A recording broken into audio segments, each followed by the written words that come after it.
What up, everybody? Welcome to another episode of Chess Table Talks. As usual, I don't like to introduce my guests. I like to let them introduce themselves. Who am I speaking with today?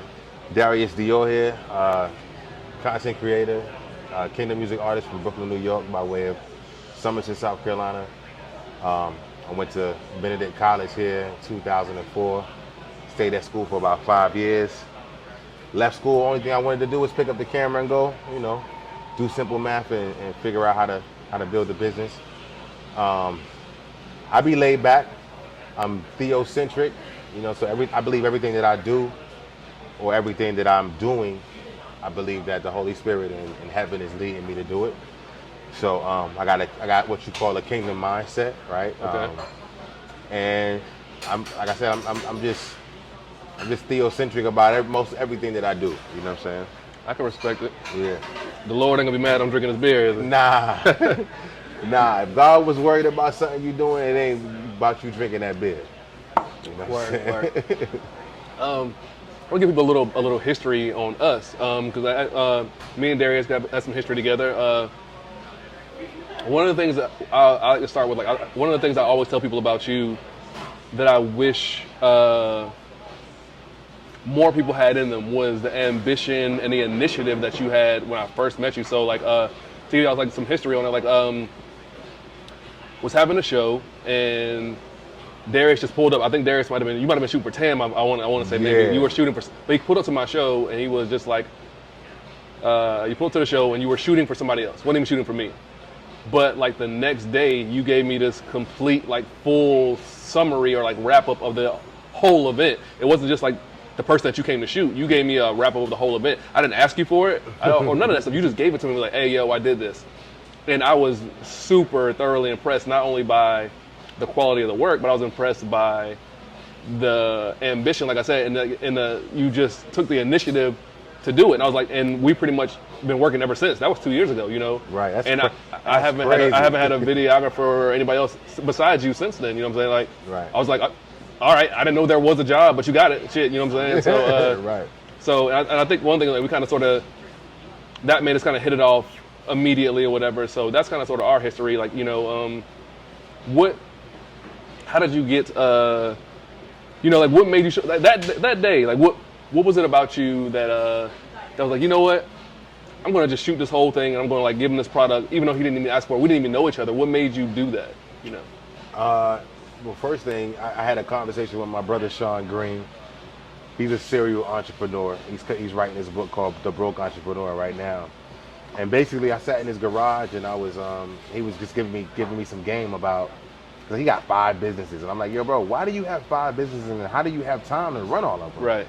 And he's like, well, really, they just supplement each other. When one's not doing well, I'm just active in the other. But what I really need is a team of people, to support these businesses, and I could probably sustain them. But, you got to attract the right type of energy. And so he was like, if you can find the product or the service, and shout out to David Richardson, too. He's another one of my mentors and business coaches. He was like, if you find the product or the service and you find the people, the money is going to come, right? Or if you got the money to invest in the product or the service, then the people will come. Right. Or if you just got the people, right? Right. You know what I'm saying? And all you need is either the product or the service or the money. That third thing is going to come. Right. You know what I'm saying? And so, and then he said on top of that, you want to play on people's patience. You hire a videographer, depending on how much you pay them or whether, you know what I'm saying, you might have to wait 7 days.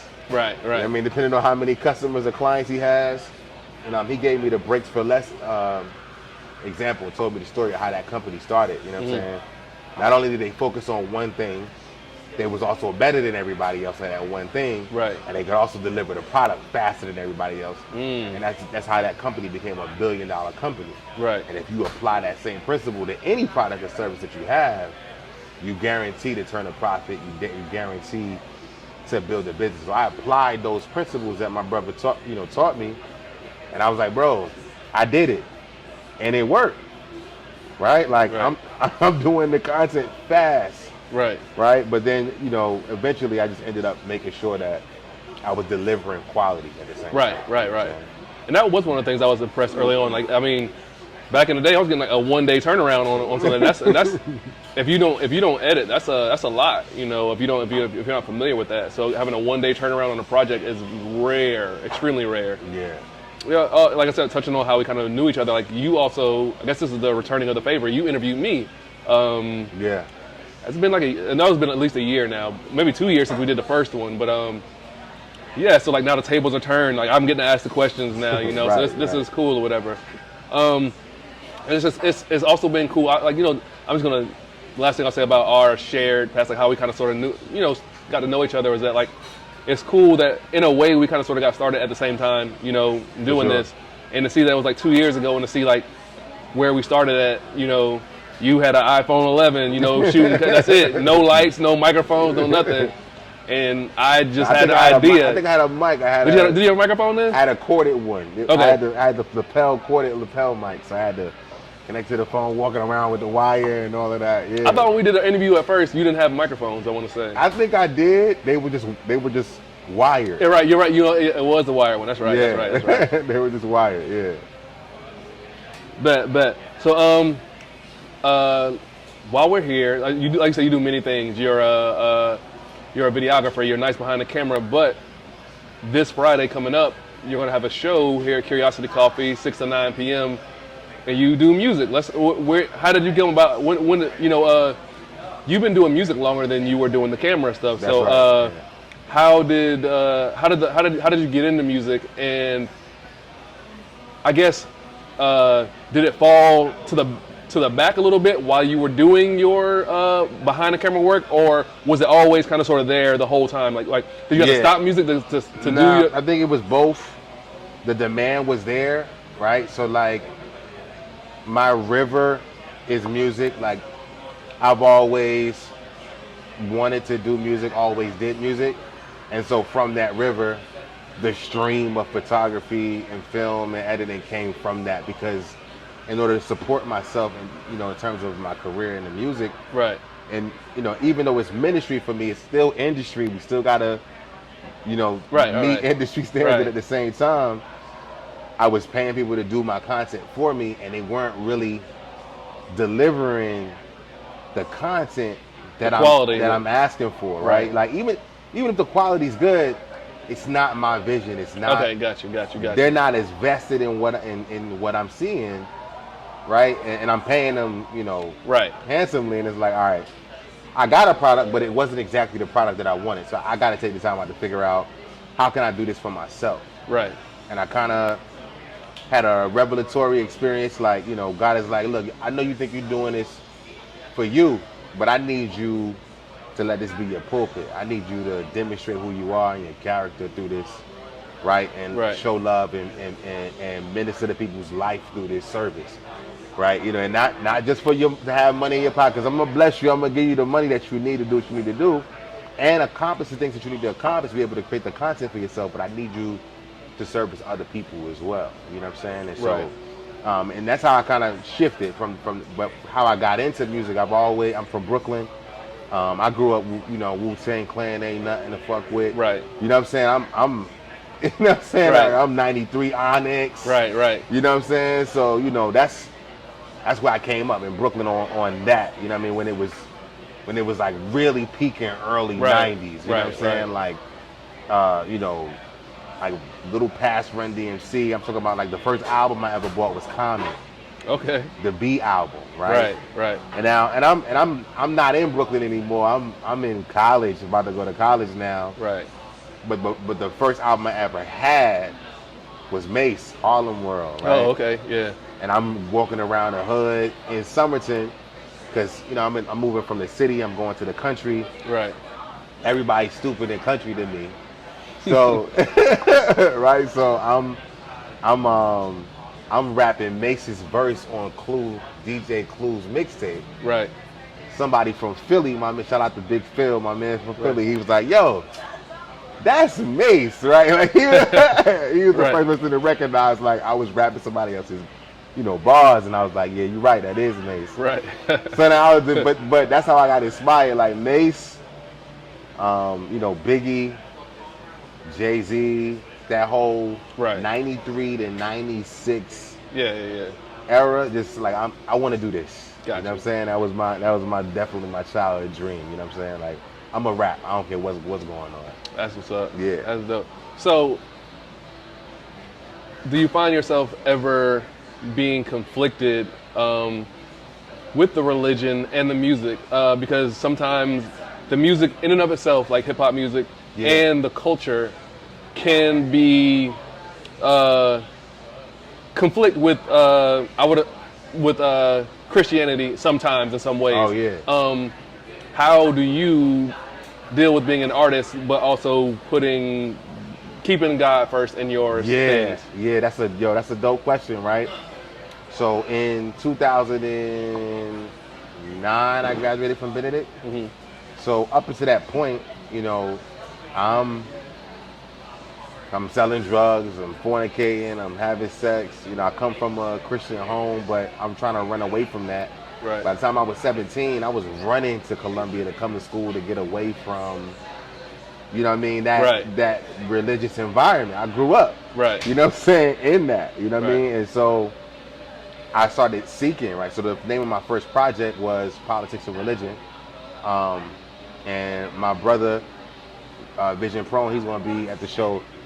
He was like, yo, man, we should start doing, you know, music, you know, for the kingdom. And I was like, you mean like rapping for God? You know what I'm saying? Like that was my thing. And he was like, yeah, man, check out this dude Bizzle. Check out this dude Lecrae. Like he started showing me these artists. I'm like, yeah, but I probably wouldn't do it like that. I would probably keep it a little bit more hip hop. You know what I'm saying? They kind of beating us over the head with the gospel. So I was kind of challenged. So the conflict, so to answer your question, yes, but the conflict came to me as a challenge. Like, I can bridge this gap that you think is there, but it's not.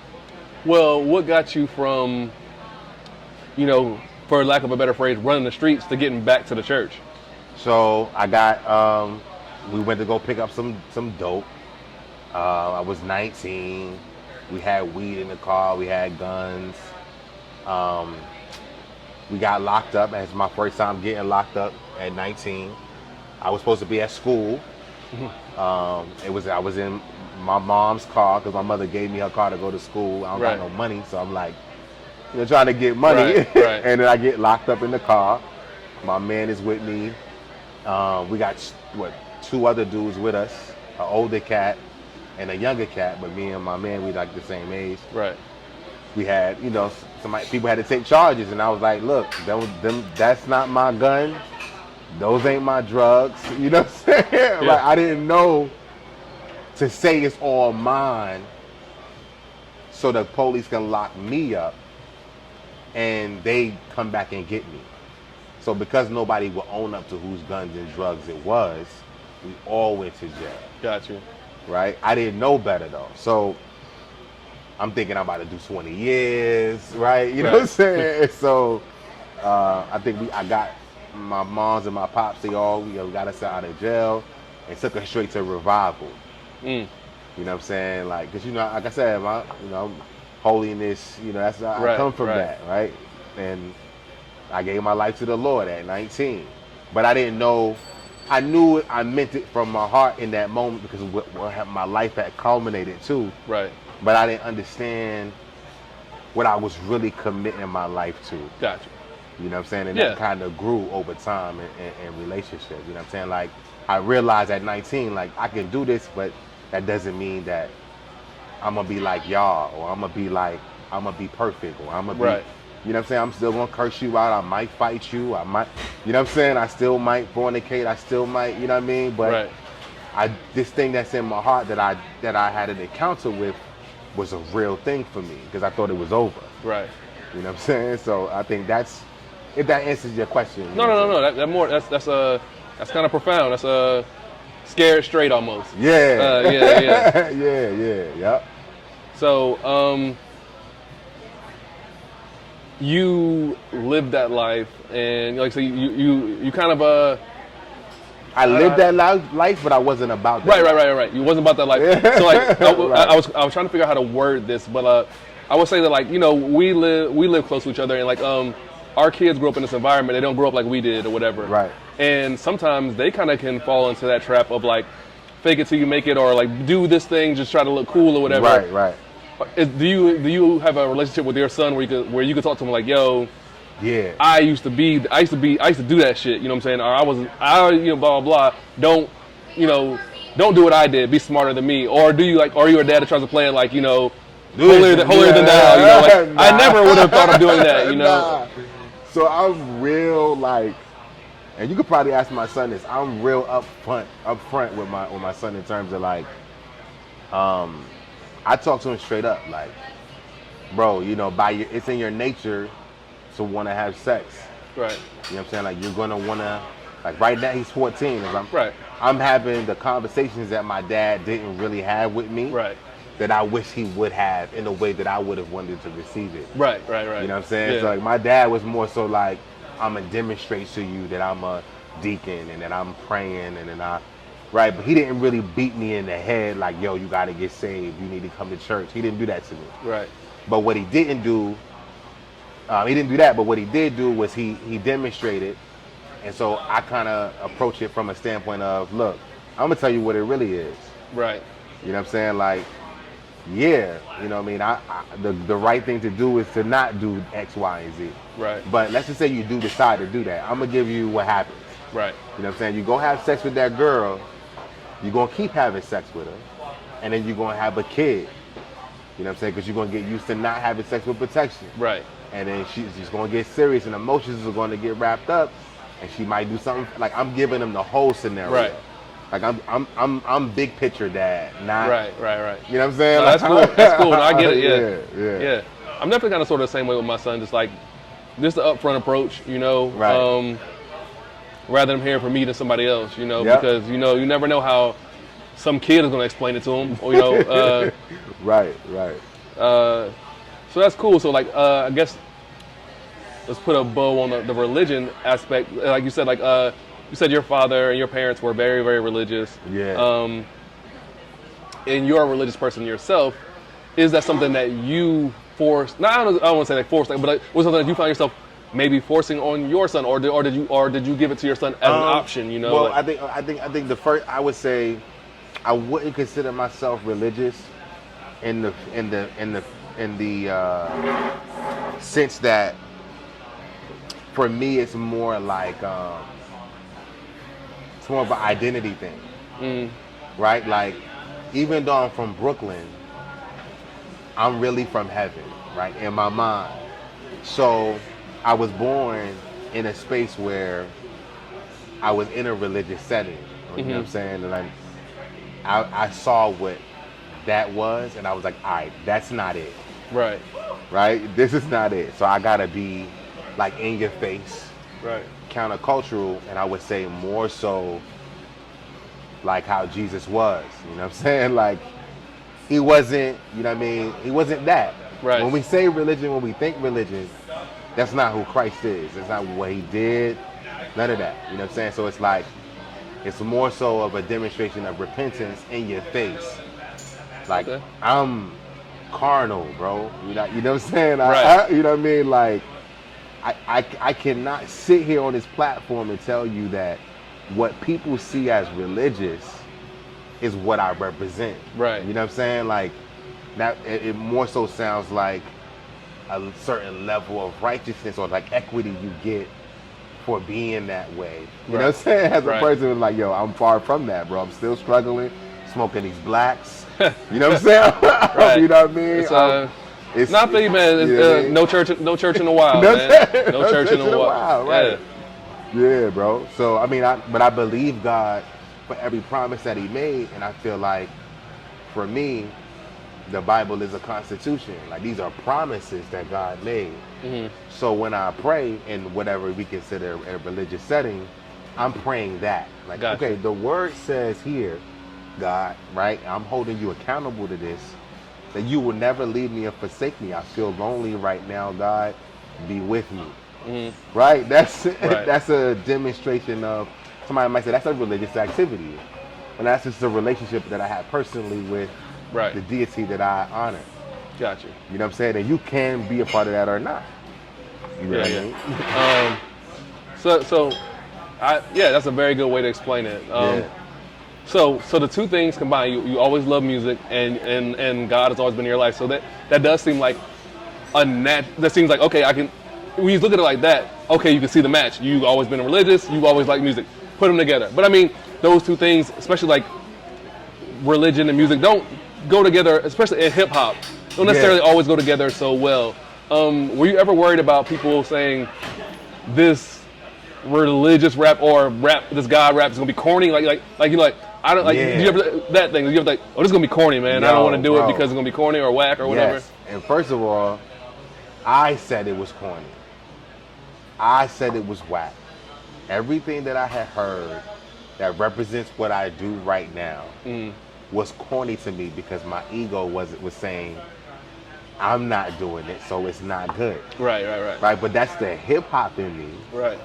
That wants to compete.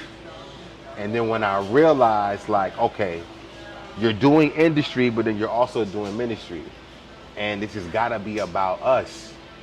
This has got to be about community. This has got to be about culture. Same thing, the same vibe that KRS is on, right? Like, I'm like, oh, that's it, right? You know what I'm saying? Like, okay, I got to partner with you. I don't need to compete. This is not battle rap. Right. I could just be myself. And so, yes, I even said it was whack. And I even, I changed my mindset about how I even thought about it. You know what I'm saying? Like, nah, these are humans, you know what I'm saying? Expressing who they are, where they at in life. And we don't need that. But how difficult was that process? Because as someone who, like, I'm similar to you, been doing hip hop my whole life. I, do music kind of, sort of. But it's always in you. Yeah. The competitive part. Like, I want to be best. I want to destroy this nigga. Like, how do you, like say, man, I don't want to kill this nigga for the Lord. But I mean, like, how do you quell that competitiveness? Like, I want to be the best. I'm gonna have the best verse on the song, or I want to kill this nigga. But is it a different? Is it a different thing? Is it, like you said? Is it just a competition within yourself? Like, I'm going against myself to see, like, let me do a better verse than I did last time, or let me see how dope I can make this verse about God, or whatever the case may be, or whatever. So it's just, maybe I'm answering my own question. Is it just shifting the competition from another person to within? To myself. Got you. That's dope. That's exactly that's where it should be anyway. Even if it's not religious, like, you should always just be competing with yourself. I mean, because you can't do what anybody else can do. Right. Anyway. Yeah, man. So all right. So let's we talked about the music and we talked about the religion, and we put them together. It's the chocolate and the peanut butter. You did those things, and right. Well, let me ask this question first before we get into the specifics of the show. I've been trying to get you to do this show for like more than a year. I've been coming to you like, yo, Darius, what's up? Let's get on it. Yeah. How come? What about now makes it the right time as opposed to a year ago, a year and a half ago? Like, what makes the time right now for you to do this show? So now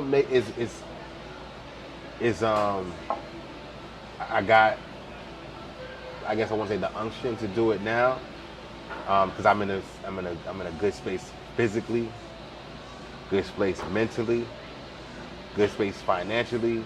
I'm in a good space personally, right? So, like, when I pop out, I'm outside because I handle all my business personally. You know what I'm saying? So, like, if I was still, like, those times when you were asking me, I was trying to figure it out. You know what I'm saying? Yeah. It just wasn't the best space and time to do it, man. And so when you asked this last time, I was like, you know what?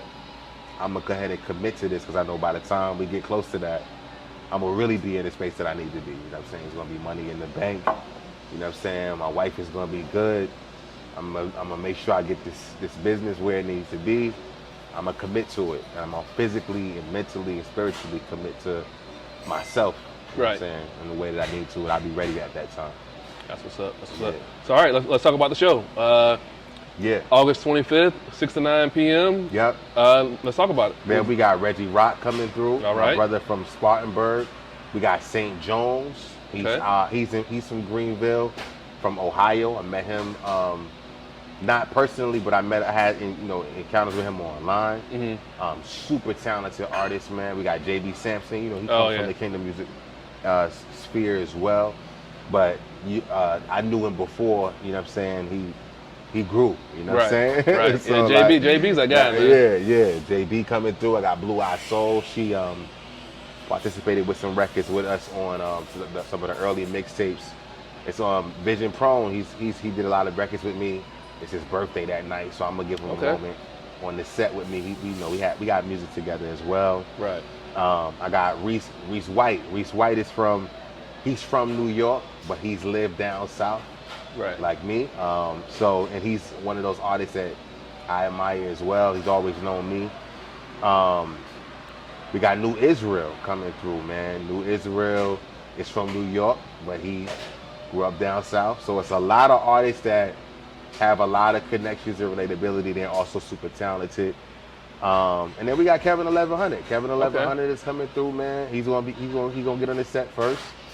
And it's gonna be a dope set, man. That's all I can tell you, man. I know you was like, yo, we ain't never had this many opening acts. That's a lot of people. Yes, a lot of people. Ever, man. So, but yeah, we're gonna do things with decency and order, man. And I'm looking forward to it, bro. What can they expect from you from the show, though?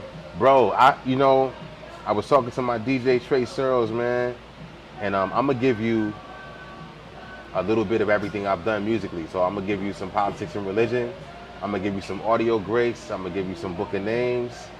And I'm gonna even give you some early mixtape stuff as well with my peoples when they come on stage. And I'm gonna close the show out with some features that, because there's some people that I feature with that's gonna be here that night. You know what I'm saying? So I'm gonna do my set, my 7 or 8 or whatever records in a row. And then I'm gonna close it out with whoever's here. Let them come on stage and we can do the records that we did together.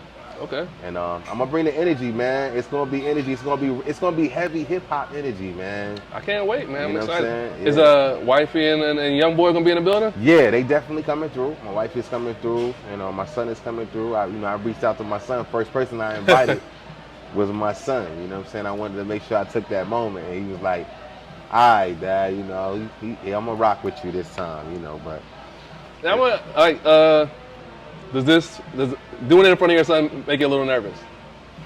A little bit, but I feel like I would be more nervous just like my kid being there than anybody else. Like, you know what? To be honest with you, early on, I would never do music or practice my music unless my family wasn't there, right? Right.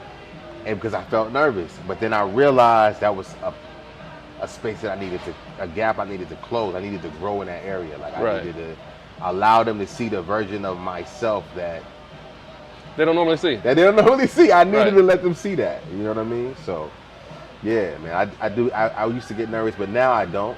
Now I know I get on his nerves because all he hears is my music, So my voice, I know my son is tired of my voice.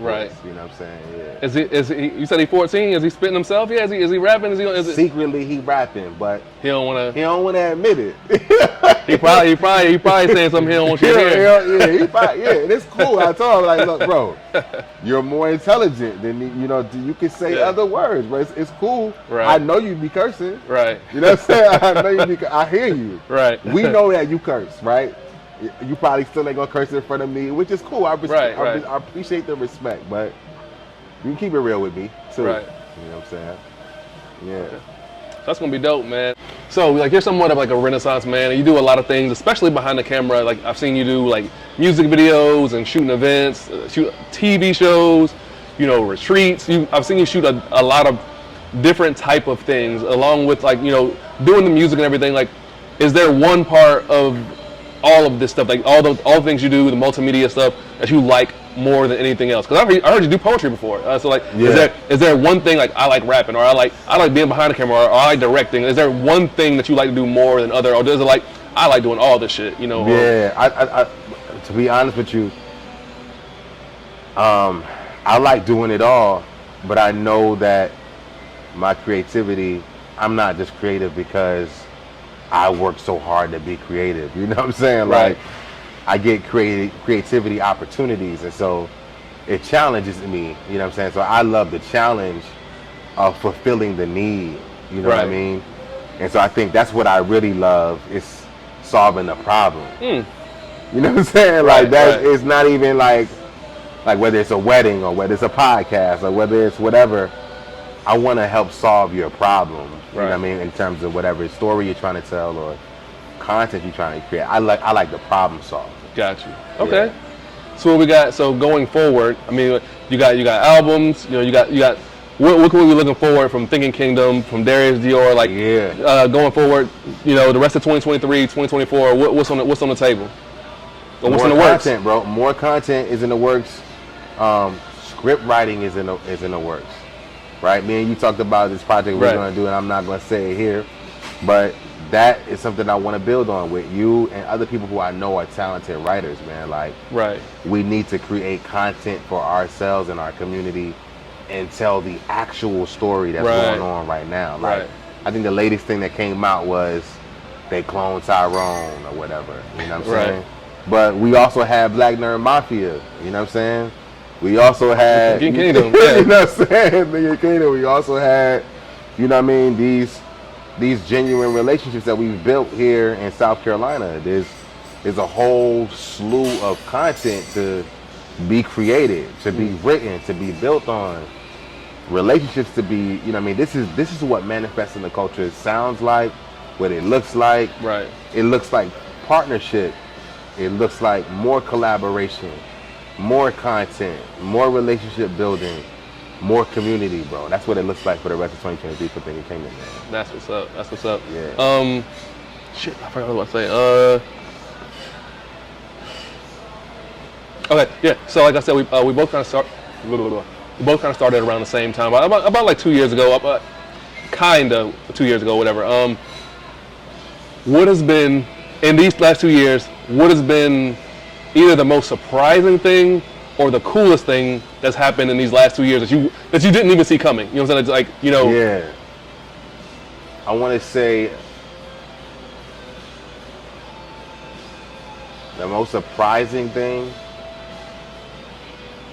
is how much capital I was able to gain so quickly. Right. I'm doing, multi-$1,000 business moves, but I got a multi-$100 mindset. Right. You know what I'm saying? Like, so I was prepared for the opportunities. Right. But I wasn't ready to say at the end of the year and be humble and be like, yo, thank you, Quasi. Thank you, Tam. Thank you, all y'all, the people that surround me. Y'all really helped me build my brand and helped me build my business. Right. And y'all put money in my pocket, you know what I'm saying? Right. Like, in ways that I really can't really explain and express enough gratitude for. So I would say that's probably the most surprising thing, was just like, in these past 2 years, bro, the way that I was been able to consistently I didn't know this was possible, bro. Right. Let me just keep it short. I'm talking to it. I didn't know that this was possible for you to be an entrepreneur, do your own thing. You know what I'm saying? Have your own business and not have to wait for somebody to pay you. Right. You know what I'm saying? From your job, bro. That's all I can tell you, man. That's right out. And it's like, I just want to say, man, like I said, we kind of sort of started around the same time, and I've said this numerous times, whatever, but like, there's a direct correlation between when you started working with us, like doing the recaps and everything for us, and the ascension of Black Nerd Mafia. Like, I mean, a lot of people that didn't get a chance to come to the shows got to experience the shows through your recap videos, and they were like, oh, this shit is dope. I need to come to that thing or whatever. Right. So I always want to say thank you that you played a huge part in all of this. And like I said, seeing you grow from like you had one phone, you had a phone, you know what I'm saying? Now you got like 4 cameras, and we got lights and microphones and all this shit. Like I said, this is 2 years later, you had a lot of this stuff a year later because you did something that a lot of people don't do. You started getting those, you were booking those events, but you weren't wasting the money. You were reinvesting the money back into yourself. A lot of people say, oh, I made this money, I'm gonna get some Jordans, I'm gonna do this, I'm gonna do that. You took all that, I'm not getting in your pockets or whatever, but I mean, from what I can tell, you took a lot of that money and reinvested it in the company. You bought another camera, you bought another phone. At first you bought another phone, another camera, then, so just really proud of you for that. And like all this, like I'm really grateful, really proud of you. And like I said, a lot of people who might be doing the same thing and not getting the same results, it's because, like I said, you were determined, you showed initiative, you were ambitious, you reinvested your profits into your business to make your business better. You sat there and you did the hours of learning how to edit and blah, blah, blah. So like, I'm glad, I'm happy, and I'm proud to see all those things paying off for you in such a cool way, man. And like I said, that's just dope, man. I am genuinely excited for what you got going on in the future, man. I'm happy for you, man. It's a cool thing to see like somebody come up, if you don't got that, if I say this all the time, if you can't be happy for somebody else, you ain't never gonna be happy. Like for me, like that's free dopamine, man. Like one of your friends gets on or does something like I get legitimately happy from that. Like, yo, my boy got another camera. My boy did this. He put another jaw. Like I'm like really like I'll be telling Tia, I'm telling my wife like, yo, somebody, Darius did this or Tam did this or Easy just did this. And like I'll be like super duper like legitimately happy for y'all. And it's like that's a cheap high for me. You know what I'm saying? Being happy for somebody else is the cheapest high you could ever get. You know what I'm saying? Sure. Like and like I said, like with you, like I think vice versa. There's never been any kind of sort of, from what I know, any like animosity towards me or any like, oh, I did this for you and you should be paying me this and like you like so. I think we've always had a level of respect for each other and a level of gratitude toward each other because we were our relationship has been mutually beneficial. You know, absolutely. So like I said, I'm kind of and not to say that we haven't had disagreements. Oh yeah. You know what I'm saying? We disagree all the time. Like if you fuck with me, you're gonna have to be. Are you gonna have to hear me say I don't like that shit or that shit is whack or But I think that if you know me well enough, you know that I'm not a mean person. I love you, but I think that what I'm saying is going to help you out in the long run. Right. Like like you said, we had an interview, we had a scrap the other day, and we could have kept it and put it out there anyway. But it wasn't up to the standard of quality that we had already set. Right. So I said, fuck it, just scrap it and we'll do it over. You know what I'm saying? Right. The way we know most people just would have put it out though. You know what I'm saying? Yeah. And that's the difference between how we do it. And that's like kind of sort of how we are. We're like it's quality over quantity. So yeah, man, I'm super happy for you. I can't wait to see what the future has in store for your business and your family and for you. So yeah, man, I'm proud of you, dude. Yeah. And I think that's it, man. I think we're gonna wrap it up. But before we do wrap it up, you know how we do with everybody. I need a top 5. No doubt. I need everybody got to give me a top 5. I need it right now, right. son. So top 5 for me. We're gonna go Eshawn Burgundy. I know that's not a lot of people don't know. I've never heard of Eshawn. Eshawn is in my top 5. Super dope artist out of Philly. Okay. I dare you to go listen to anything on his discography. I dare you. Okay. I'm gonna go. I'm gonna check it out on the way home. Eshawn Burgundy. I'm gonna say Frank White. Frank White is definitely, he's up there, top 5, man. Gotcha. And I don't care, dead, alive, whatever. Right. You know what I'm saying? Like, let's just put that right there. Right. All right. Sean Carter is up there with me. Him and Sean. That's 3. That's 3.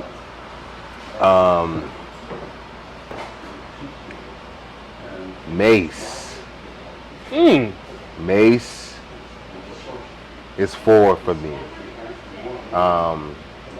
And my 5th one, I'm just Lauryn Hill, man. That might be one of the more diverse top 5 I've ever heard. Lauryn Hill, man. And look, honorable mention is Nas, right? Right. Honorable mention is Nas. I'm just giving it the nod to Lauryn Hill because she just made me be like, yo, you need to go right. Well, I don't feel like you should be explaining yourself about Lauryn Hill. I think you should be explaining something more about the Burgundy person than anything. You know what I'm saying? I mean, like you named him first, like he's number 1 on your list. So look, all right. So I'm saying Berg because he's another one that people don't know. He don't get the credit that he need to get. He's from Philly. You know what I'm saying? Yeah. Like, and he's another one that he's a kingdom music artist like me. Right. You know what I'm saying? He raps about the king and the kingdom, and he does it in a way that's not corny. Gotcha. And he was one of the ones that I heard and was like, okay, I can do this. I can do this. Right. You know what I'm saying? And we don't gotta be corny. Right. You know what I'm saying? Like, so, yeah. Okay, that's what's up. Well, we're gonna wrap it up, man. It's been a dope interview, man. Like I said, I like being on the side of the camera as opposed to the other side. Yeah. So like I said, we already talked about a little bit about what's going on for 2023, 2024, but just any parting words, anything you want to say, anything you want people to hear on the way out or what? Yeah, man. August 25th, this coming Friday, from 6 to 9 at Curiosity Coffee Bar. That's where we at right now. Make sure you out there. It's gonna be live. We're gonna have everything you need on this set: food, drinks, good vibes, good energy. Just come through. All right. All right. Our God will smite you. Is that what you do? Smite? Don't get smoked. All